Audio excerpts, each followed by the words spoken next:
நாமத்துக்கு மகிமை உண்டாகட்டும். இன்னைக்கு கூட ஒரு சில மாதங்களாக தேவனுக்கு எது பிரியம் இல்லாத விஷயம், தேவனுக்கு எது பிரியம் என்று சொல்லி நான் ஒரு சில வசனங்களை சொல்லி ஆதாரமா எடுத்து உங்களிடத்துல பேசி கொண்டிருக்கிறேன். கடந்த சில வாரங்களுக்கு முன்னாடி தேவனுக்கு எதெல்லாம் பிரியம் இல்லைன்னு சொன்னேன். இப்போ தேவனுக்கு எதெல்லாம் பிரியம்னு சொல்லி போன வாரத்துல சொல்லி எடுத்தேன். அதுல முக்கியமா கர்த்தருடைய வேதத்திலே பிரியமாய் இருக்கிற மனுஷன் பாக்கியவான் என்று வேதம் சொல்லுது. தேவனுடைய வார்த்தை இல்ல எவ்வளவு கவனம் வைக்கிறீங்க, இரவும் பகலும் தியானமாய் இருக்கிற மனுஷன் தான் பாக்கியவான் அப்படின்னு. நிறைய பேர் அவருடைய லைஃப்ல ஊழியத்துக்கு முக்கியத்துவம் கொடுப்பாங்க. ஊழியம் ஓடுவாங்க, ஊழியர் சபைக்கு வருவாங்க, ஊழியம் செய்வாங்க, எல்லாம் செய்வாங்க. ஆனா தேவ சமூகத்துல அமர்ந்து இருக்கிறது இல்லை. தேவ சமூகத்தில் அமர்ந்தாலே நம்ம வேதத்தோடு அமர்ந்திருக்கிறது தான் அது ஒரு நியாயம். கர்த்தருடைய வேதத்தை நம்ம அதுலயும் பாருங்க, ஜெபத்துல நிறைய நேரம் செலவு செய்வாங்க. வேத வாசிப்புல நிறைய பேருக்கு அந்த ஆர்வம் இருக்காது. நிறைய ஜெபம் பண்ணுவாங்க, 1 மணி நேரம் ஜெபம் பண்ணிட்டேன், டைம் அலாரம் செட் பண்ணிட்டு கூட ஜெபம் பண்ணுவாங்க. ஆனா வேத வாசிப்பு இருக்கான்னு பார்த்தா இருக்காது. வேத தியானம் இருக்கான்னு பார்த்தா இருக்காது. ஊழியத்துக்கு உரியதான அபிஷேகம் வேற. ஊழியம் விசுவாசிக்கிறவர்கள் நடக்கும் அடையாளங்களாக நம்ம விசுவாசித்தே விசுவாசங்களை திறந்தலாம். வியாதிகளுக்காக ஜெபம் பண்ணும்போது சுகமாகும். கர்த்தர் என்னோட இருக்கிறார், அதனால நான் என்ன செய்யறேன், வியாதியத்துல ஜெபம் பண்ணும்போது அற்புதம் நடக்குது, விசுவாசிகளுக்கு போன்னு சொன்னா போகுது. அது விசுவாசத்துக்குரிய பலன். ஆனால் உங்க தனிப்பட்ட வாழ்க்கையில நீங்க தேவ வார்த்தையோடு கூட தேவ வார்த்தையை பெற்றுக்கொள்ளுகிற விதத்துல நீங்க இல்லை அப்படின்னு சொன்னா நாம் வஞ்சிக்கப்படுவோம். நல்ல கவனிங்க. கிருபை நம்மை தாங்குகிறது. எதற்காகனா கர்த்தருடைய வேதத்தை நம்ம ஆராய்ச்சி செய்யும்படியாக, நம்ம பக்குவப்படும்படியாக. எஸ்ரா தன் இருதயத்தை வேத வார்த்தை மூலமாய் தான் பக்குவப்படுத்தினான். ஜீவ நதி வேற, ஜீவ ஊற்று வேற. ஜீவ நதி பாயும், ஜீவ ஊற்று நமக்குள்ள ஊறணும்.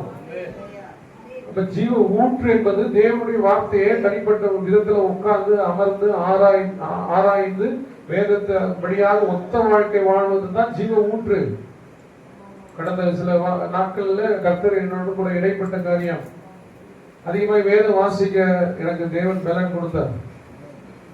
சில நேரங்கள் இந்த டேப்லெட் போடுறதுனால தூக்கம் அடிக்கும், சரி தூங்கிடுவேன், பைபிள் படிச்சுட்டு இருப்பேன், தூங்கிடுவேன். மறுபடியும் அந்த வேதத்தை பத்தியே ஒரு 2-3 அதிகாரம் படிப்பேன். அந்த 2-3 அதிகாரத்துல இருக்கக்கூடிய மகத்துவங்களை பார்க்கும் போது அவ்வளோ மேன்மையா மகிமையா வெளிப்பாடா இருக்கு. இப்ப கர்த்தருடைய வேதத்தை அந்த தியானிக்கிற பொழுதுதான் நிறைய டிஸ்ட்ராக்ஷன் வரும். ஆவியில நல்ல ஜெபம் பண்ணி, அந்நிய பாஷையில ஜெபம் பண்ணி, அந்நிய பாஷையில ஜெபிச்சுட்டு இருக்கும் போதே வேதத்தை வாசிக்கிறது இன்னும் ரொம்ப அருமையான ஒரு உன்னத அனுபவம். ஆனா என்ன மெயினா வசனத்தை அதிகமாய் தியானிக்கக்கூடிய, வசனத்தை அதிகமாய் வாசிக்கக்கூடிய ஒரு கிருபையை பெற்றுக்கொள்ளுங்கள். தேவனுக்கு ரொம்ப இஷ்டம் அவருடைய வார்த்தை உங்க கைகள்ல புலங்குறது. வேதத்தை நீங்க கைகள்ல புலங்குனீங்கன்னா மற்ற எல்லா ஆசீர்வாதமும் உங்க கைகள்ல போலணும். இந்த கை இப்படின்னு தேவன் நோக்கி இருந்துச்சுன்னா மனுஷன் இப்படின்னு சொல்லி நீட்டாதபடிக்கு தேவன் கிருபை செய்வார். கர்த்தருடைய வேதத்துல இரவும் பகலும் பிரியமாய் இருக்கிற மனுஷன் பாக்கியம். கர்த்தருடைய வேதத்தின்படி நடக்கிற உத்தம மார்க்கத்தார் பாக்கியவான்கள். உடைய வேதம் எனது மனமகிழ்ச்சி அப்படிங்கிறான். வேதத்தை வாசிக்கும் போது ஒரு பிரியம் இருக்கும். அதுதான் அவருக்கு பிரியம். உங்களுக்கும் பிரியம் வேணும்னு தேவன் விரும்புகிறார். எவ்வளவு நேரம் வேதத்தை ஸ்பெண்ட் பண்றோம், வேதத்தோட நம்ம எவ்வளவு தூரம் நம்ம ஸ்பெண்ட் பண்ணி இருக்கிறோம். ஒரு நாளைக்கு 5 அதிகாரமாவது படிக்க முடியுதா? ஒரு நாளைக்கு எவ்வளவு நேரம் அந்த வேதத்தை படிச்சதுல தியானம் பண்றதுக்கு உங்க மைண்ட் செலவிடப்படுகிறது? வேதத்துல நீங்க எவ்வளவு மைண்டை நீங்க செலவு செய்றீங்களோ நெகட்டிவ் தாட்ஸ் எல்லாம் வராது, எதிர்மறையான எண்ணங்கள் வராது. அப்படியே எதிர்மறையான எண்ணங்கள் வந்தாலும் வேத வார்த்தை உங்களுக்கு முன்னாடி நிற்கும். அதை நீங்க சொல்லும் போது சத்துரு பயந்து ஓடுவாங்க. பயப்படுறது வேற எதுக்கும் இல்லை, வசனத்துக்கு தான் பயப்படுவோம். ஆவி என்னும் வசனம் என்னும் பட்டயம், வசனம் என்னும் ஆவியின் பட்டயம்.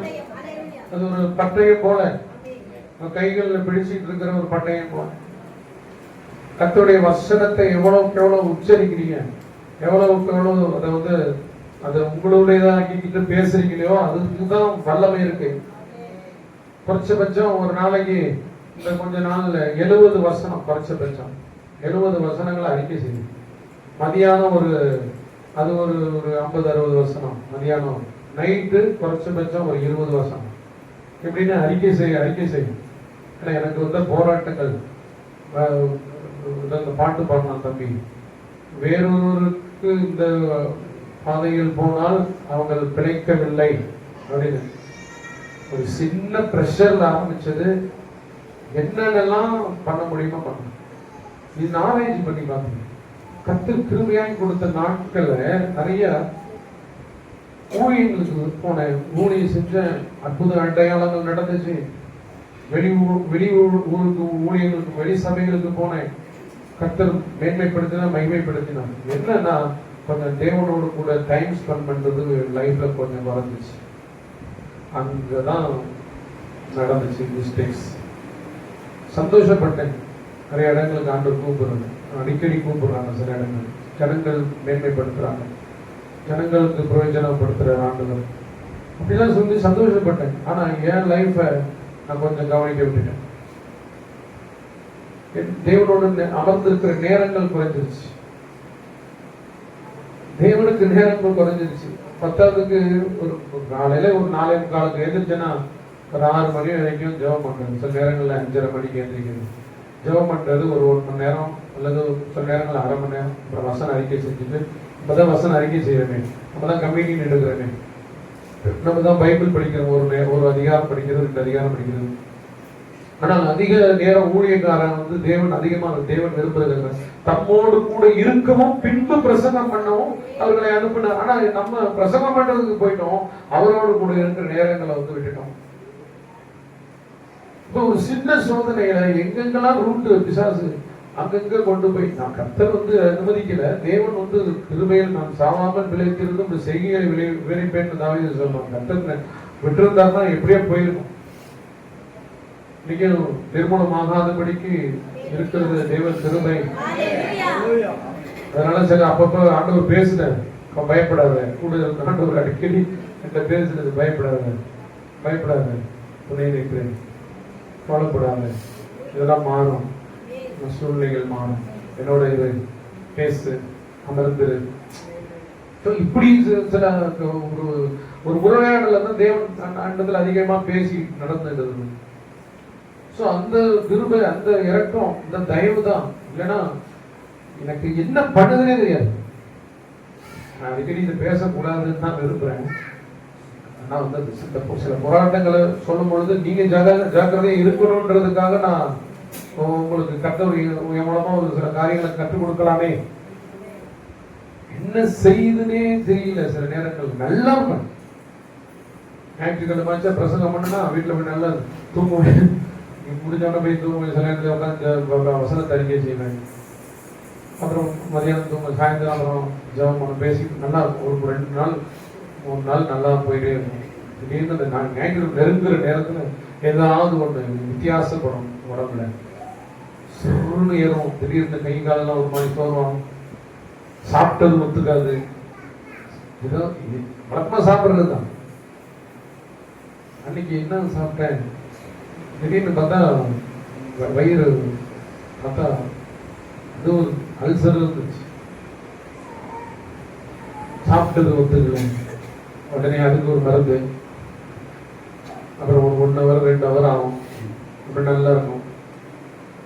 இப்படி ஏதாவது ஒரு டிஸ்ட்ராக்ட் பண்ணிக்கிட்டு நம்மள மனசை போட்டு இது பண்ணிக்கிட்டு இந்த ஊழியத்தை செய்ய விடாம, இந்த தரிசனத்தை நிறைவேற்ற விடாம, அப்பெல்லாம் எனக்கு ஒன்னே ஒண்ணு, இந்த மாத்திரை மருந்து போக்குவரத்து எல்லாமே.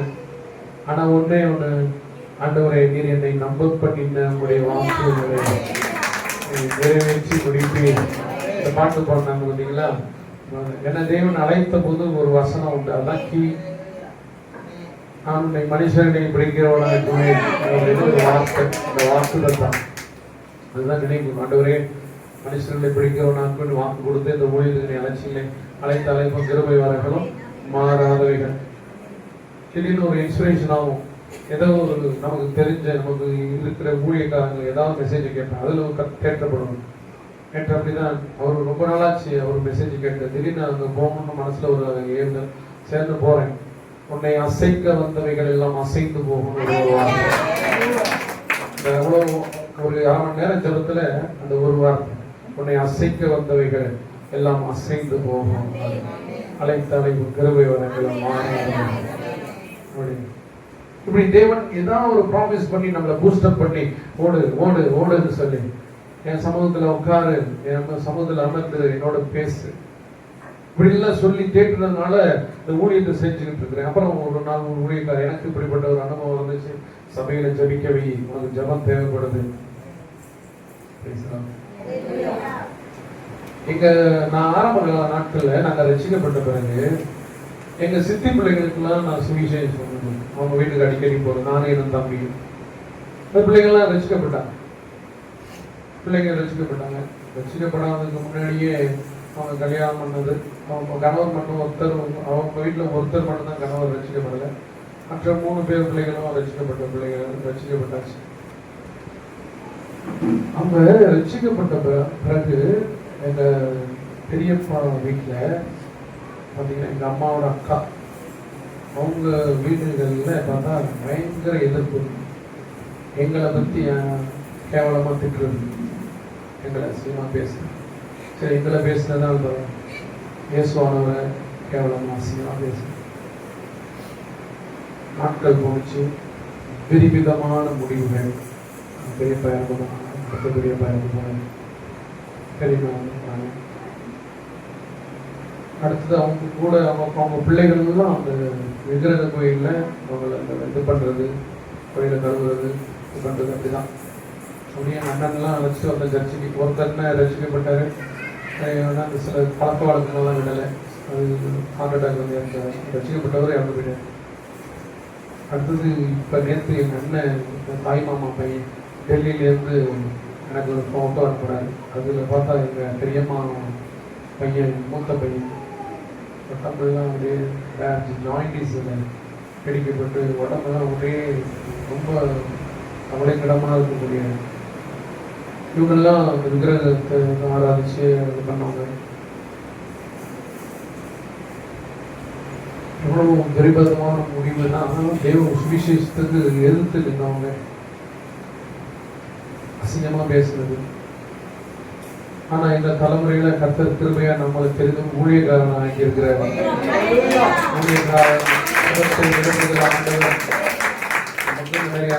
நம்ம பலவீனத்துக்கு என்னென்னலாம் பிரச்சனைன்றது நமக்கு நிதானிக்க வச்சாரு. கர்த்தர் நிதானிக்க வச்சு அதுல நமக்கு ஒப்பு கொடுக்க வச்சு பொருத்தனை செய்ய வச்சு ஆண்டவர் மறுபடியும் திரும்ப கட்டி எழுப்புகிறார்.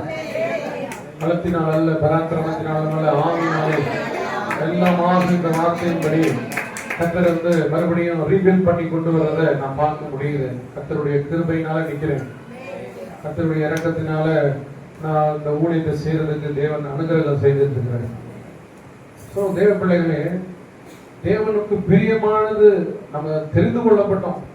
தெரிந்து கொள்ளப்பட்டவும் நம்முடைய வாழ்க்கையில கைகள்ல வேதம் வேண்டும். இந்த வேதத்தின் மேல பிரியம் இருக்கணும். நீங்க எவ்வளவுதான் தூரம் போயிருந்தாலும் தேவன் உன் பேர்ல நினைவா தான் இருக்காரு. ஏன்னா இது புதிய உடன்படிக்கைக்குரிய ஊழியம். இது புதிய உடன்படிக்கைக்குரிய ஊழியத்தை அவர் மறக்கிறதே இல்லை. அவர் கிருபையுள்ளவராக தான் இருக்கிறார்.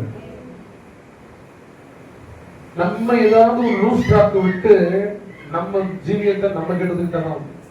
பிசாசுடைய பெரிய தந்திரமே அதுதான். நம்ம வாயிலேயே நம்மளை விழ வைக்கிறது தான். அவனுக்கு வல்லமை கிடையாது. ஆனா நம்ம பேச்சு மூலமா, நம்ம பயத்தின் மூலமா அவன் கிரியை செய்து ஆண்டவரை குற்றப்படுத்துகிற ஒரு நிலைக்கு கொண்டு வந்துருவான். ஒருபோதும் தேவன் நம்மை குற்றப்படுத்துகிறவர் அல்ல. இந்த நாள் வரைக்கும் நம்மை குற்றப்படுத்தி நம்மளை வந்து தண்டனை தீர்ப்புக்கு தள்ளி விடுறவர் இல்லை. சாசுக்கு அதுல ஒரு தந்திரம் தெரியும். நம்மளை வந்து பாவத்தை செய்ய வச்சு கட்டடத்துல நெருங்க விடாம நம்மளை குற்றப்படுத்தியே ஆண்டவர்கிட்டையும் போக விடாம ஆண்டவர் நினைச்சாருன்னா கிருபையா. இப்ப எங்க அண்ணன் ஒருவேளை ஆண்டவரே எனக்கு விஷயம் சொன்னாங்க, ஒருவேளை இறக்குவார். ஆனா அவர் என்ன சொல்றாரு, என்னை வந்து சுகப்படுத்திட்டோம், அதுக்கப்புறம் நான் ஞானஸ்நானம் எடுக்கிறேன். முதல்ல ஆண்டவரை நோக்கி கூப்பிடுங்க, பொழுது நான் விடுவிப்பேன். அதுக்கப்புறம் நீ ஞானஸ்நானம் எடு, நீ அதுக்கப்புறம் நீ வந்து உன் வாழ்க்கை ரசிப்பு கொடு. முதல்ல நீ என்னை நோக்கி கூப்பிடு, நான் கர்த்தர்னு நீ அறிவாயா? இப்பயும் கர்த்தருடைய கிருபை இறக்கம் தயவு நம்ம மேல இருக்குது. நம்முடைய வழிகள் அவருக்கு உகந்தவைகளாக மாறட்டும். தேவன் நம்ம அவரை விட்டு வழி விலகி போகும்போது மனஸ்தாபப்படுவார். ஐயோ, என் பிள்ளைக்கு இப்படி வாக்கு திட்டங்கள் இருக்கு, இப்படி அவன் மேல நான் வச்சிருந்த நன்மதிப்பு, நான் இப்படி உடன்படிக்கை இருக்கு, இதை விட்டு தூரம் போறானேன்னு சொல்லி தேவன் அங்கலாய்ப்பான். நம்மள ரொம்ப தூரம் போயிட்டு பிசாசு கொண்டு போய் அதுக்கப்புறம் நம்ம அவன் ஒரு சில வந்து ஒரு கன்னிகள்ல சிக்க வைக்கும் போது அப்ப வேதனைப்படுவோம். அப்ப ஆண்டவர் பக்கம் திரும்பி பார்த்தா, ஐயோ நம்ம இவ்வளவு தூரம் ஆண்டவர் விட்டு வந்திருக்கிறோமே, ஆண்டவர் சேர்த்துப்பாரா அப்படின்னு ஒரு குற்றவாள சாட்சியை கொடுத்துருவான். இவ்வளவு தூரம் வந்துட்டியே, இவ்வளவு தூரம் செஞ்சுட்டியே, இவ்வளவுதெல்லாம் பண்ணிட்டியே, இப்ப நீ திரும்பி பாக்குறியா, ஆண்டவருக்கு உனக்கு சேர்த்துக்கு வரா, நான் வந்து ஆண்டவர் கூட்டு போறா, ஆண்டவர் வந்து உன்னை வந்துட்டு எவ்வளவு தூரம் வந்துட்ட, நீங்க ஆண்டவர் நின்றுட்டு நீ போக முடியாது நீ அப்படிங்கிற ஒரு மாய வலை. அப்பான்னு கூப்பிட்டுட்டா ஒரு முடியாது வந்து அணைச்சிட்டு வர. ஆனா நம்ம மனசு வந்து அந்த அளவுக்கு விட மாட்டான். அதுதான் பிசாசுடைய தந்திரம். நம்ம மனசை போக விடுறதுக்கு, ஐயோ நான் இவ்வளவு தவறு செஞ்சு இவ்வளவு பாவம் பண்ணேன், சேர்த்துக்குவாரா பரிசுத்தம் இப்படின்னு ஒரு கண்டம் பண்ணி நம்மள அதுல இருந்து வந்தவங்க வெகு சிலர் தான். ஆண்டவரோடு இருக்கிறேன், ஜெபம் பண்றேன், ஆராதிக்கிறேன், எல்லாம் பண்றேன், ஆனா நேரம் குறையுது, வசன தியானம் குறையுது, கர்த்தருடைய சமூக பிரசன்னம் குறையுது, பத்தாவதுக்கு விளையாட்டு அப்படின்னு கொஞ்சம் மனசு கொஞ்சம் டிஸ்டர்ப் பண்ணி கொஞ்சம் ரிலாக்ஸா இருக்குதுன்னு சொல்லிட்டு விளையாட போனா உலக நண்பர்கள், உலக ஐக்கியம் இதெல்லாம் தவிர்க்க முடியல. இப்படிலாம் செஞ்சு போகும்பொழுது பாத்தீங்கன்னா தவிர்க்க முடியாத சில காரணங்கள்னால அவங்க விருந்தோம்பல்கள், அவங்களுடைய ஐக்கியம் இதெல்லாம் போய் நமக்கு கொஞ்சம் என்ன அது. அதுல என்ன வேடிக்கையான விஷயம்னா, சில டூர் போவாங்க இந்த ஸ்போர்ட்ஸ்ல இருக்கிறவங்க. அப்ப ஞாயிற்றுக்கிழமை சனி ஞாயிறு தான். அப்ப எனக்கு சொல்லுவாங்க, அப்பதான் சுதாரிச்சேன், லீவு போ யாரையாவது நடத்த சொல்லிட்டு நீ வா. அப்பதான் தெரிஞ்சு, ஆகா நம்ம எவ்வளவு தூரம் வந்துட்டோம். நம்ம சர்ச்சில் யாராவது வரலன்னா ஏன் இந்த வாரம் சர்ச்சைக்கு வரலன்னு கேட்கிற ஆளுகள் நம்ம அந்த நிலையில இருக்கோம். நம்மளை பார்த்து என்ன சொல்றாங்க, நீ ஒரு 2 நாள் லீவ் போட்டு குற்றாலம் போவோம், கொடைக்கானல் போவோம், ஊட்டி போவோம், வேற யாராவது உங்க இதுல யாராவது இருப்பாங்களோ அவங்கள சபை நடத்த சொல்லிட்டு நீ என்ன செய்ய. அப்பதான் புரிஞ்சிச்சு இது யாரு அப்படின்னு, இது என்ன வேலை அப்படிங்கிறது அப்பதான் புரிஞ்சு. அப்பதான் சுதாரிக்க வச்சார் ஆண்டவர். அப்பதான் மறுபடியும் போய் மறுபடியும் சரி அங்க உள்ள சில டாக்டர்ஸ் இதெல்லாம் இருக்காங்க, இங்க விளையாண்டாதான் உங்களுக்கு மறுபடியும் உங்களுடைய இது ரெஸ்டோர் ஆகும் அப்படிலாம் சொல்லி போனேன். அப்பதான் அந்த கழுத்து வலி வந்துச்சு, ஏதோ கருத்தை பிடிச்சி வெளியில கொண்டு வந்த மாதிரி. அதுக்கு ஒரு கொஞ்சம் பிசியோதெரபி அப்படி இப்படின்னு போய் பிசாசின் தந்திரங்களை நீங்கள் அறியாதவைகள் அல்லவே. அனுபவப்பட்டு சொல்றேன், வெகு ஜாக்கிரதைப்பட வேண்டும். ஏன்னா இந்த கடைசி கால நாட்கள்ல எவனை விழுங்காம் என்று சத்துருவானன் வகை தேடி சுற்றி திரிகிறான். வகை தேடி மேக்சிமம் எவனா யாரெல்லாம் கொண்டு வர அவங்க இழுத்துட்டு வர முடியுமோ இழுத்துட்டு வந்துடணும். அது ஊழியக்காரனாக கட்டுச்சு, விசுவாசியா இருக்காரு. மேக்சிமம் அவன் வர்றது தெரியாது. ஆனா விசுவாசி எந்த ரூபத்துல வரான்றது நீங்க அறிஞ்சிக்கிற அளவுக்கு அவன் வந்து வச்சுக்க வேண்டாம். ஒரு பாசவலைன்னு சொல்லி சொல்லுவாங்கல்ல, எவனோ ஒருத்தன் வருவான், அவன் பாசவலையை வச்சுட்டு வருவான். அது மாதிரி ரொம்ப நெருங்கின மாதிரி தான் தெரியும், ரொம்ப உங்க மேல அன்பு கூறுறவங்க மாதிரி தான் தெரியும், உங்க மேல ரொம்ப தரிசனம் உள்ளவங்க புது உறவை வச்சு கூட அழைப்பாங்க, மாமா மச்சான் அப்படின்லாம் சொல்லிலாம் அழைப்பாங்க, மக அப்பா. ஆனா அதனுடைய எண்கள்ல பாத்தீங்கன்னா அது ஒரு கண்ணி, அது ஒரு கண்ணி. இதுக்கு தவிர இதை தவிர வேற எதுக்கும் உங்களுடைய இருதயம் ஸ்நேகம் நாட ஆரம்பிச்சிருச்சுன்னா இங்க ஒரு மாய வலைக்குள்ளாக பின்னி பெடல் எடுத்துக்கிட்டு இருக்கான்னு அர்த்தம். இது உங்களை காக்கும். சத்திய வேதம் பக்தரின் கீதம் சுத்தர்கள் போகும் பாதையின் நீளம் உத்தம மார்க்கம் காட்டு. சத்திய வேதம் எத்தனை துன்பம் துயரம் வந்தும் பக்தனை தேற்றிடும் ஔஷதம். சத்திய வேதம். சாரண ஜெபம் பண்ண பாட்டு தொண்டை பெல்ட் போட்டு போட்டு தொண்டை கிடைக்கும். அது ஒரு குணம். இன்னைக்குதான் அதை எடுத்து கழட்டிட்டு பிரசனம் பண்ணிட்டு இருந்தாங்க திருமணம். பெல்ட் போடாமே வந்தோம் காரில். ஏதாவது ட்ரை பண்ணணும், ஏதாவது முயற்சி பண்ணணும். அப்படியே போயிட்டு இருக்க கூடாது. ஸ்தோத்திர ஆண்டவரை நீங்க இருக்கிறீங்க கூட. இதுதான் எனக்கு சப்போர்ட் இல்லை, நீங்க தான் எனக்கு பெரிய சப்போர்ட். நீங்க தான் என் பேர பிள்ளைகளே. கர்த்தருடைய வேதம் குறைவற்றதும் ஆத்மாவை உயிர்ப்பிக்கிறதுமா இருக்கு. சங்கீதம் 19. இதை நீ கையில எடுத்தாதான் அவன் கதி கலக்கும். அவன் எதிராளி கதி கலக்கக்கூடிய ஒரு ஆயுதம் எது அப்படின்னா இந்த வேத வாசம், இந்த வேத வார்த்தை. படிச்சுட்டீங்கன்னா உன் வாயிலிருந்து அக்னியா புறப்படும். நீ அறிக்கை செய்யும் பொழுது உன் வாயில நெருப்ப புறப்பான். உனக்கு தெரியுதா இல்லையோ, நீ இந்த வேத வசனத்தை படிக்கும் போது அது அக்னி நெருப்பு. ஒவ்வொருத்தருக்கும் ஒவ்வொரு பேர் வச்சாங்க. அதை அனுபவிச்சு வல்ல சம்மட்டின்னு சொன்ன கர்த்தருடைய வார்த்தை வல்ல சம்மட்டி. நீ பேச பேச அவனுக்கு சம்மட்டி அடியில சம்மட்டி அடி அடிக்கிற மாதிரி கண்பிள்ளைகளை பேருக்கும்படி கர்த்தரை தேடுகிறவர்களுக்கும் தேடாதவர்களுக்கும் வித்தியாசத்தை தேவன் உண்டு பண்ணுவார். ஊழியக்காரன் எங்க மேல அதிகமான ஒரு எதிர்பார்ப்பு ஆண்டவர்கிட்ட உண்டு. அதை நாங்கள் தவறும் பொழுதும் அதனால ஒரு சில பாதிப்புகளை பார்க்கிறோம். அதனாலதான் எச்சரிக்கிறோம். சபைக்கு எச்சரித்து புத்தி சொல்லணும். அனைத்தவர் உண்மை உள்ள தேவன். இதனாலதான் திருமையா இருக்கிறார். இறக்கம் உள்ளவரா தயவு உள்ளவரா இருக்கிற அறியாமையில நம்ம அறிஞ்சுக்கிட்டோம்னு நினைக்கிறோம். சில காரியங்கள் அறியல, அப்பதான் தெரியுது இதெல்லாம் நம்ம அறியாம இருந்திருக்கிறோம் அப்படின்னு. தேவ பிள்ளைகளே, தேவ பிரியத்தை மாறுங்க. கர்த்தர் பிரியப்படுறதுல கவனம் வைங்க. கர்த்தர் பிரியப்படுகிறதுல உங்க சிந்தை வைங்க. கர்த்தர் அதிகமாய் நேசிக்கிற இந்த வேதத்தின் மேல உங்க கவனத்தை செலுத்துங்க. எவ்வளவுக்கு எவ்வளவு சிந்தனை மறுரூபமாகிறது வேத வார்த்தையின் வாயிலில் தான் மறுரூபமாகும். டிரான்ஸ்பர்மேஷனே வசனம், கர்த்தருடைய வசனம். அதுலதான் உங்க மறுரூபம். அதுல சங்கீதக்காரன் முதல்ல எழுதி வச்சுட்டான், கர்த்தருடைய வேதத்துல பிரியமாய் இருக்கிற மனுஷன் வாங்கியவான். உங்களை நித்தியத்துக்கு அழைத்துட்டு போறதும் இந்த வேத வசனம் தான். வேத வசனத்தின் மூலமா தான் நீங்க மறுரூபமாக முடியும். இது உங்க வாயில தவழுதான், இது உங்க கையில தகவலுதான், உங்க சிந்தையில தவழுதான். இதுதான் உங்க வாழ்க்கைய டிரான்ஸ்ஃபர்மேஷன் பண்ணிக்கிட்டே இருக்கும். இரண்டாவது பிரியம் எபிரேயருக்கு எழுதின நிருபம் 12வது அதிகாரம் 38வது வசனம். போன வாரம் சொல்லி சொன்னது ஏதோ சொன்ன நினைக்கிறேன். அப்படிதானே?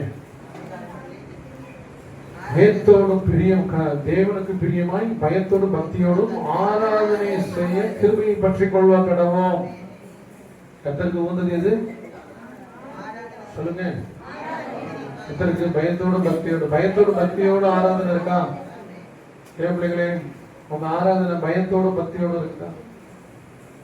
பயத்தோடு பக்தியோடு இருக்கிறது என்னன்னா, தேவன் ஒருவர் இருக்கிறார் என்கின்ற உணர்வு இருந்தால்தான் பயபக்தி வரும். யாருக்கு பயபக்தி வராது? அந்த தேவன் இருக்கிறார் என்கின்றதான உணர்வு இல்லாதவர்களுக்கு பயமும் இருக்காது, பக்தியும் இருக்காது. தேவன் இருக்கிறார் என்ற எண்ணம் இருந்துச்சுன்னா உங்கள் வீடுகளிலே ஆராதனை, உங்கள் வியாபார ஸ்தலங்களிலே ஆராதனை, உங்களுடைய வாய்களிலே எப்போதும் ஆராதனை. கர்த்தரை எக்காலத்திலும் சொந்தரிப்பே, துதி எப்போதும் என் நாவில் இருக்கும். ஆராதனை ஏதோ நீங்க உலகத்துல கத்துக்கிட்ட பாடல்கள்ல எந்த ஒரு பிரசன்ஸ் இருக்காது, வேணா ஃபீலிங் இருக்கும். நீங்க அந்த பாடலை ரசிக்கும் போது ஃபீல் பண்ணுவீங்க. ஆனால் தேவனுடைய நாமத்தை மகிமைப்படுத்துகிற ஆராதனையில கர்த்தரே இறங்கி பிரசன்னமாவார். ஏன்னா அவர் வாக்குதத்தில் உண்மை உள்ளவர். துதிகளின் மத்தியிலே நான் வாசம் செய்வேன். துதி இருக்குதா வாயில? துதிச்சா பிசாசு அதோ கதி. பெருமான் எத்தனை பாட்டு எழுதிருக்காரு துதி பாடுங்க. துதி எடுத்தா அதுக்கு மேல வேண்டாம், அதோட நிறுத்தி. நீ முறுமுறுக்க யாரையும் முறுமுறுக்காது. அவங்க ஆராதனைக்கு போனா மகிழ்ச்சியோடு கர்த்தருக்கு ஆராதனை செய்ய செம்மையானவனாக நேர்மையானவனாக உண்டாக்கினார். ஆனா அவர்களோ அநேக உபாய தந்திரங்களை செஞ்சாங்களாம். சங்கீதத்துல சொல்றாங்க,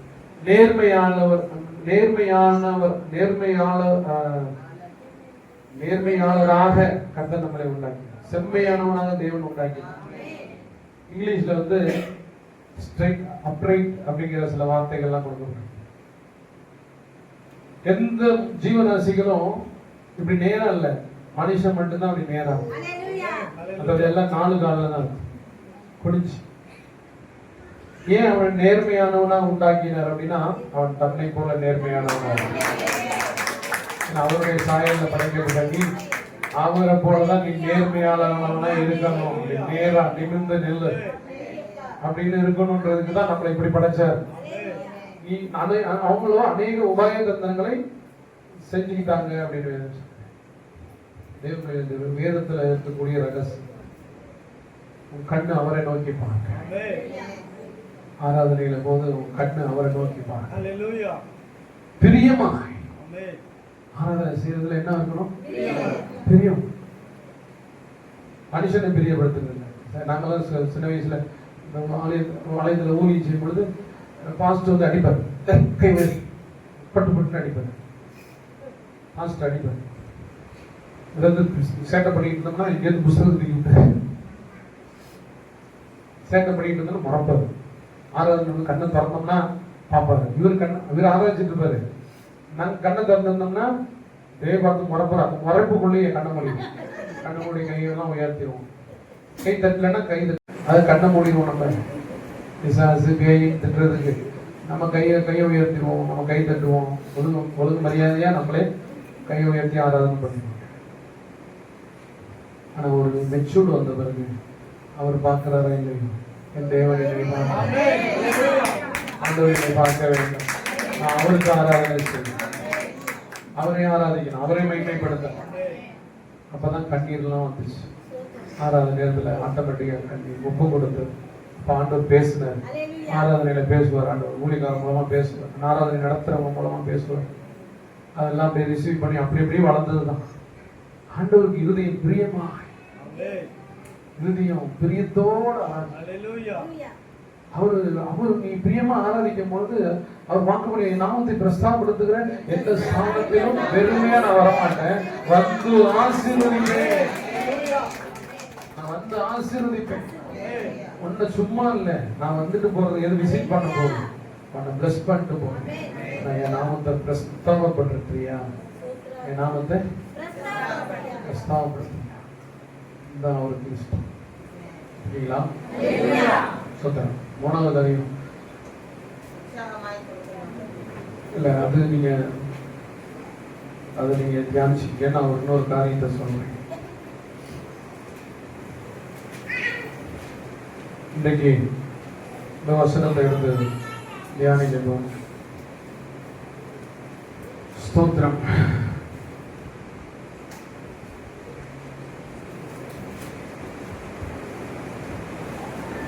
எபிரேயருக்கு எழுதுகிற நிருபம் 10வது அதிகாரம் 38வது வசனம்.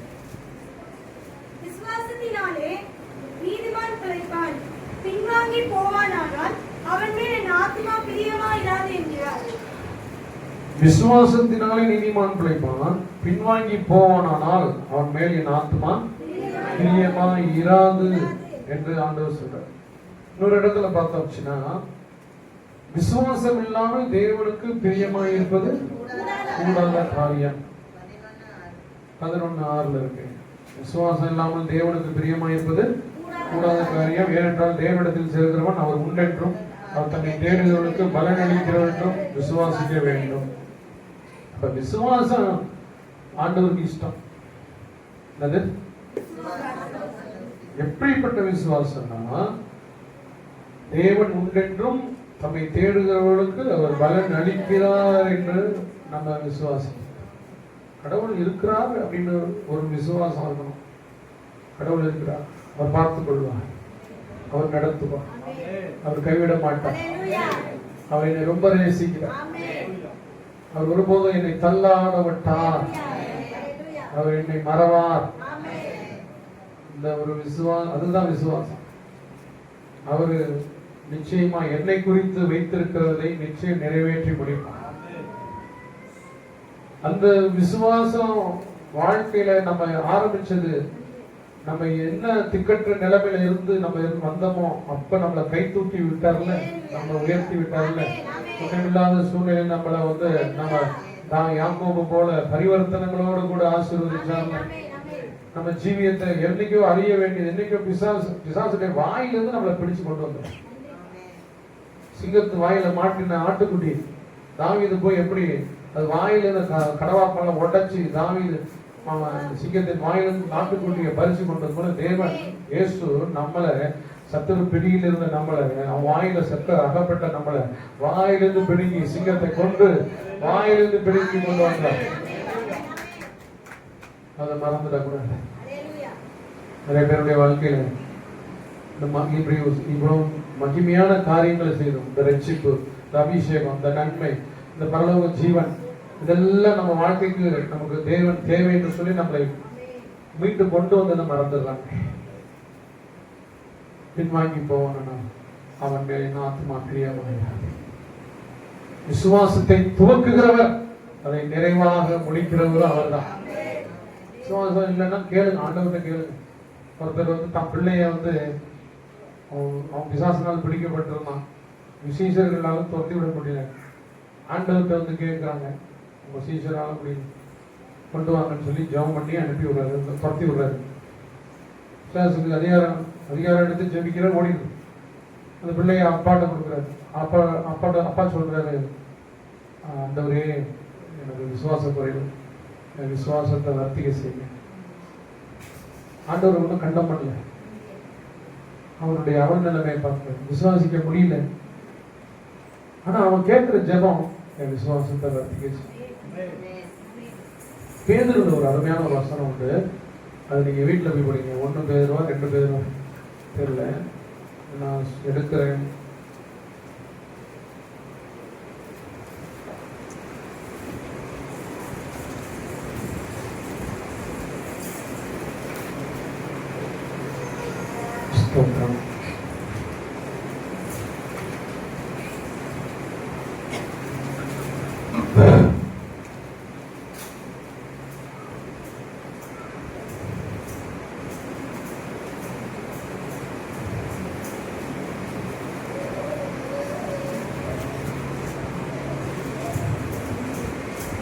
பேதுல என்ன வசனம்னா, எங்களை போன்ற அருமையான விசுவாசம் உள்ளவர்களுக்கு அப்படின்னு எழுதுவாரு. இல்லைங்களா? எங்களை போன்ற விசுவாசத்தை எப்படி மெச்சி பேசுறாருன்னா, எங்களை போன்ற அருமையான விசுவாசம், எங்களை போன்ற அருமையான விசுவாசம். நான் ரெஃபரன்ஸ் நான் சொல்றேன், அடுத்த வாரம் சொல்றேன். நான் வீட்டுல போய் படிச்சு பாருங்க. ஒருத்தங்க விசுவாசத்தை பத்தி ஒரு மேன்மையா சொல்ற, தன்னை குறிச்சு, மற்றவங்களை குறிச்சு இல்ல, தன்னை குறிச்சு, என்கிட்ட ஒரு அருமையான ஒரு விசுவாசம் இருக்கு அப்படின்னு சொல்றது ஒரு சாதாரண விஷயம். பேதுரு மறுதளிச்சவர் தான், இயேசுவை மறுதளிச்சவர் தான். மறுமுக மலையில இயேசு 3 பேரை கூட்டிட்டு போறாரு, யாக்கோபு, பேதுரு, யோவான். அங்க போய் மறுமுகம் வாங்குறாரு. அங்க பேதுரு பார்க்கிறாரு. ஊழியத்துக்கு வந்த பிறகு சிறைச்சாலையில இருக்காரு. சிறைச்சாலையில இருக்கும் பொழுது தூங்கிட்டு இருக்காரு. நாளைக்கு பேருந்துல காலி பண்ண ஏறுவதை திட்டம் வச்சிருக்கான். யாராவது ஒரு சூழ்நிலை இருக்கும்போது தூங்குவாங்க, நல்ல நிலைமையில இருக்கும் போது தூங்குவாங்க. நல்லா பாசிட்டிவ் நல்லா பிரசவம் பண்றது, நல்லா தூங்குற மாதிரி இது பரவாயில்ல. ஆனா அவரு நாளைக்கு உன்னை காலி பண்ணுவேன்னு சொல்லி ஏரோது ரெடி பண்ணி வச்சுட்டான். இவருக்கு தூக்கம் வருமாங்க, நான் தூங்கிட்டு இருக்காரு. என்ன விசுவாசம் பாருங்க. போடா, நீ என்ன பண்ண முடியும்? என்ன, நான் இப்ப தூங்கணும், இப்ப எனக்கு தூக்கம் வருது அப்படின்னு தூங்கிட்டு இருக்கு. அவர் விசுவாசத்தை கர்த்தர் கனம் பண்ணி பாருங்க. அது விசுவாசத்துல தூங்கினாரா இல்ல டயர்ட்ல தூங்கினாருன்னு தெரியல. ஆனா எழுதும் போது, நிருபத்தில் எழுதும் போது எங்களை போன்ற அருமையான விசுவாசம் உள்ளவர்களுக்கு எழுதுறாரு. 1:1 2 பேரு 1:1. Very good, thank you. எங்களை போன்ற அருமையான விசுவாசம்னு எவ்வளவு அருமையா அதை எழுதுறதுக்கு ஒரு கட்ஸ் வேணுங்க. எப்படிப்பட்ட ஒரு விசுவாசம்! எங்களை போல அருமையான விசுவாசத்தை பெற்றவர்களுக்கு உடைய தேவனாகிய இயேசு கிறிஸ்துவினுடைய நீதியால் எங்களை போல அருமையான விசுவாசத்தை பெற்றவர்களுக்கு எழுதுறாரு. இது எனக்கு ரொம்ப ரொம்ப பாதிச்சது இந்த வசனம். இன்னைக்கு நம்ம விசுவாச வாழ்க்கையில் எவ்வளவு போராட்டம்! நம்ம சொல்ல முடியுதா எங்களை என்ன போல ஒரு அருமையான விசுவாசத்தை நீங்க வச்சிருக்கீங்க அப்படின்னு சொல்ல முடியுதா? கர்த்தர் ஜெபம் பண்ற, ஆண்டவரே விசுவாசத்தை வர்த்திக்க செய், விசுவாசத்தை பெருக செய்.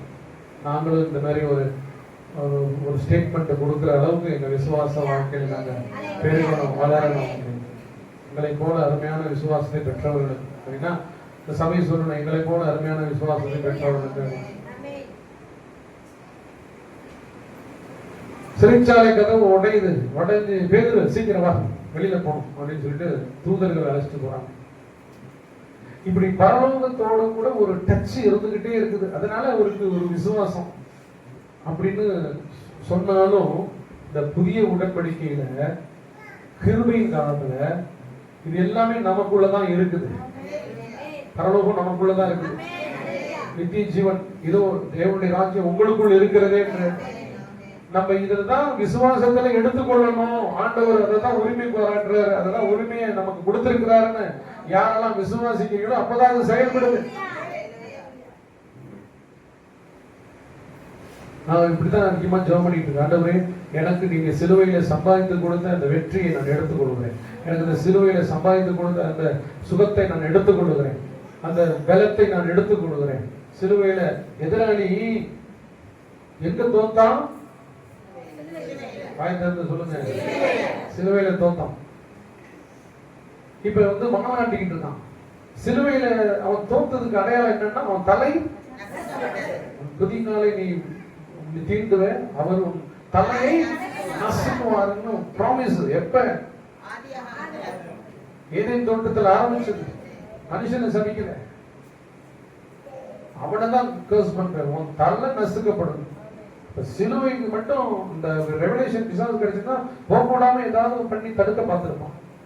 நான் தேவ திட்டம் தான். உங்க ஒவ்வொருத்தர் வாழ்க்கையிலையும் அவன் போராடுறதுக்கு காரணம் என்னன்னா, உங்க மூலமா ஏதோ தேவ திட்டம் அந்த பூமியில இருக்கு. அதை நீ செய்யக்கூடாதுன்ற அளவுக்கு தான் அது போராடி ஏதாவது பண்ணணும், ஏதாவது செய்யணும்னு பார்த்துட்டு இருக்கிறான். ஆனா நம்ம அதுல சோர்ந்து போகாம, ஆண்டவரே நீர் என்னோடு இருக்கிறீர், நீர் எனக்கு வெற்றியை கொடுத்திருக்கிறீர், நீர் என்னை குறித்து செய்ய வேண்டிய காரியத்தை நீ எப்படி செய்து நிறைவேற்றி முடிப்பீர். ஏன் சோதனை, ஏன் இந்த போராட்ட பிரச்சனை? உங்க மூலமா எதுவும் நடக்கக்கூடாது, அது ஏதாவது தடை செய்யும். அவர்கிட்ட தான் ஏமாந்தேன். அவர் ஒன்ன மூலமா செய்யணும்னு நினைக்கிறாரு. அப்ப ஒண்ணு செய்ய விடக்கூடாது. ஏதாவது ஒன்னு டைரக்டா தாக்க மாட்டான். அவன் மண்டைங்க ஒன்றாக முடியாது, அவ்வளவுதான். நீ உன்னால செய்யறதுக்கு இல்லை, அவ்வளவுதான். அவர் கைவிட்டாரு, அவ்வளவுதான். உனக்கு வராது சுகம், நீ இனிமேல ஏற்ப மாட்ட, நீ அவ்வளவுதான், போச்சு. நீ நஷ்டப்பட்டீங்க, அவ்வளவுதான். நீ அவமானப்பட்டீங்க, நீ கேவலப்பட்டீங்க. உன்னை ஆண்டவர் கேட்டாரா? உன்னை ஏதாவது ஜெபம் பண்ணீங்க, கேட்டாரா? கொடுத்தாரா? ஆண்டவர் என்ன எதிர்பார்க்கிறாரு? நான் சிலுவையில நான் உனக்காக செஞ்சு முடிச்சதை நீ எடுத்துக்கிறதுக்கு எல்லா உரிமையும் உனக்கு இருக்கு. நீ எடுத்துக்கோ, நீ எடு, நீ பேசு, அதை எடுத்து பேசு, இந்த வெற்றியை எடுத்து சொல்லு, உன் எதிராளிகிட்ட சொல்லு. நம்ம அதான் மறைச்சிடறோம். இப்ப தலை நசுக்கப்பட்ட இடத்துல அவனுக்கு ஒரு அவமானம் இருந்துச்சா? அவனுக்கு ஒரு பெரிய லாஸ் இருந்துச்சா? பெரிய நஷ்டம் இருந்துச்சா? இப்ப அவன் எதிராளிகிட்ட நம்ம நினைவுபடுத்தணும்.